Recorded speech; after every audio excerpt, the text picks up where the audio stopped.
Hello, I'm Brave Dave. You probably knew that already because this video is only really going to be seen by my YouTube subscribers. So to all 20 of you, how you doing? You okay? You good? Yeah? Brilliant. Fantastic.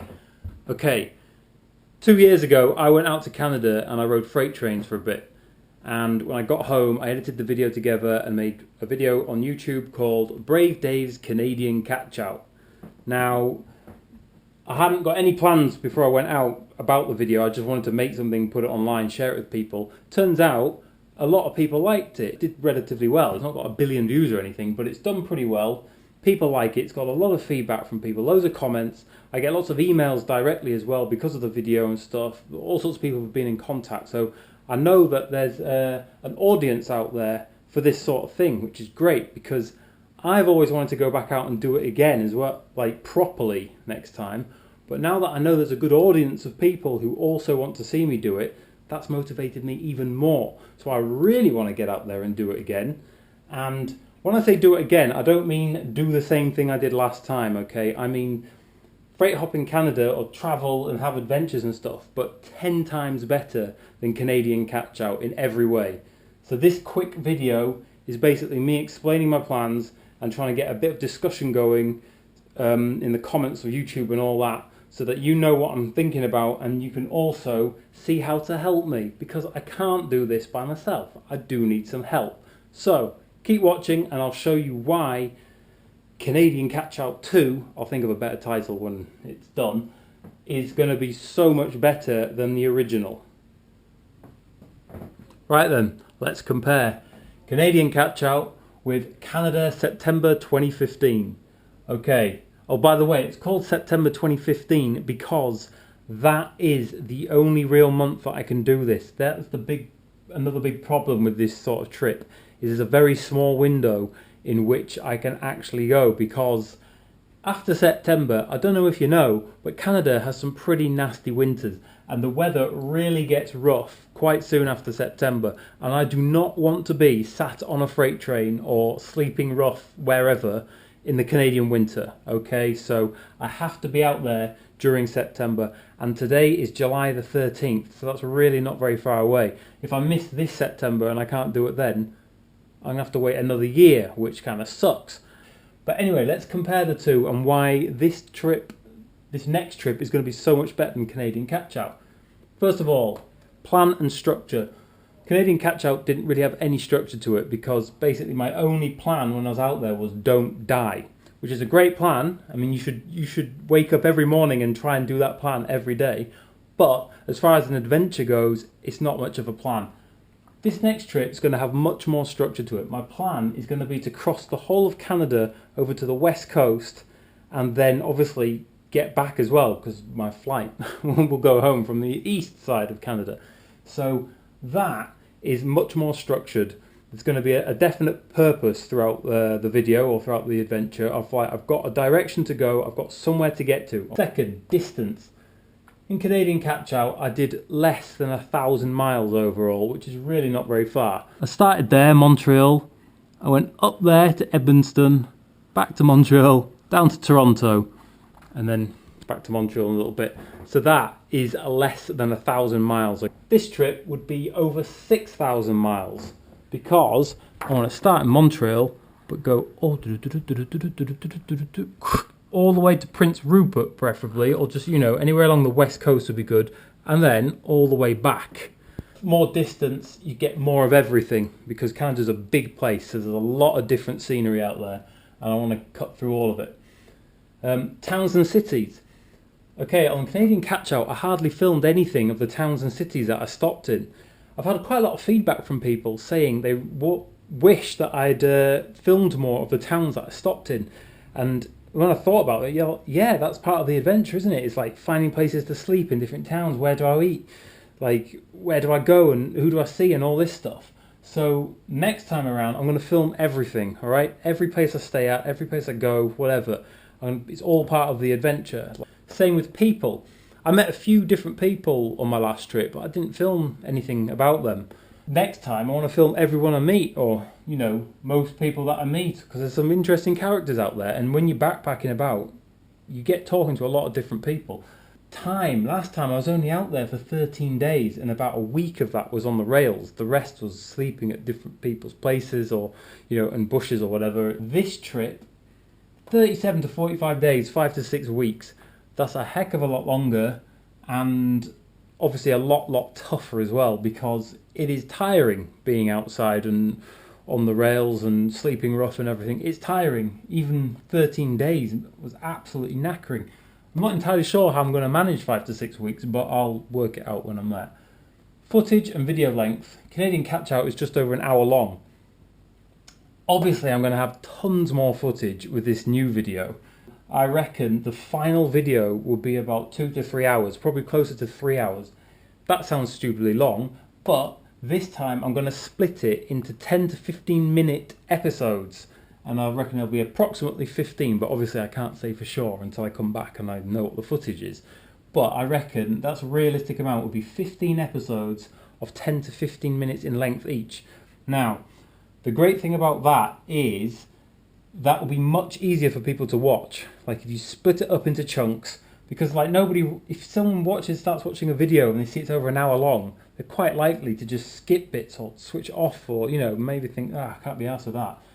If they see it's 10 minutes long, they're going to watch it. And if they thought that was good, then they can just click on the next one. So, if I have 15 episodes, that's a hell of a lot more views that they're probably going to get, just for the fact that people like watching short, sharper videos like that.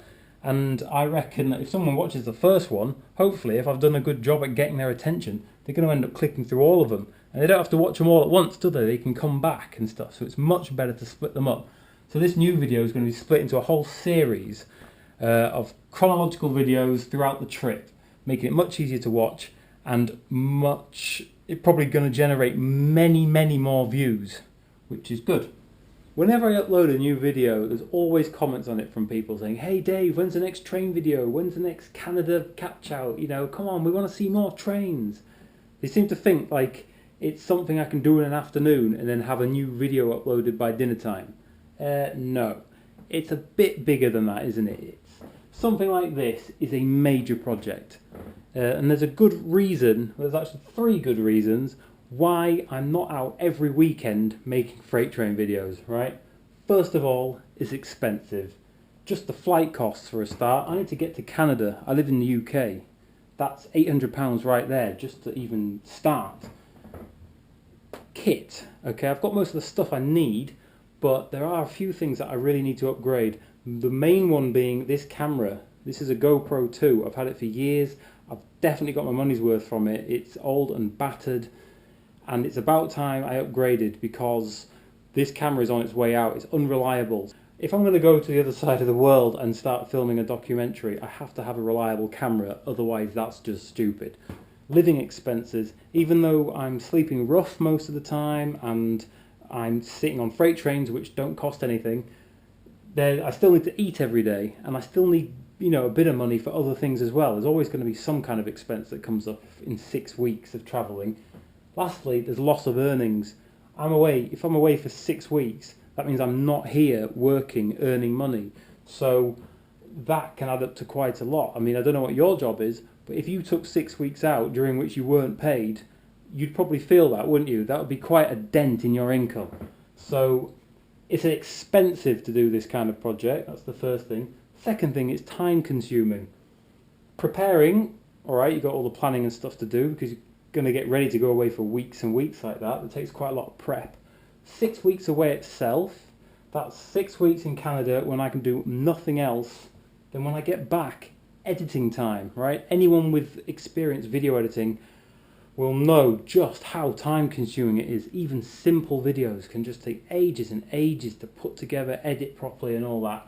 Editing a 3-hour documentary with hours and hours of footage is a huge deal, and that would take me probably just as long as the time I've been away, so it's probably another 6 weeks of work right there. So it's very time consuming doing something like this. It's a big deal. Lastly, it's tough.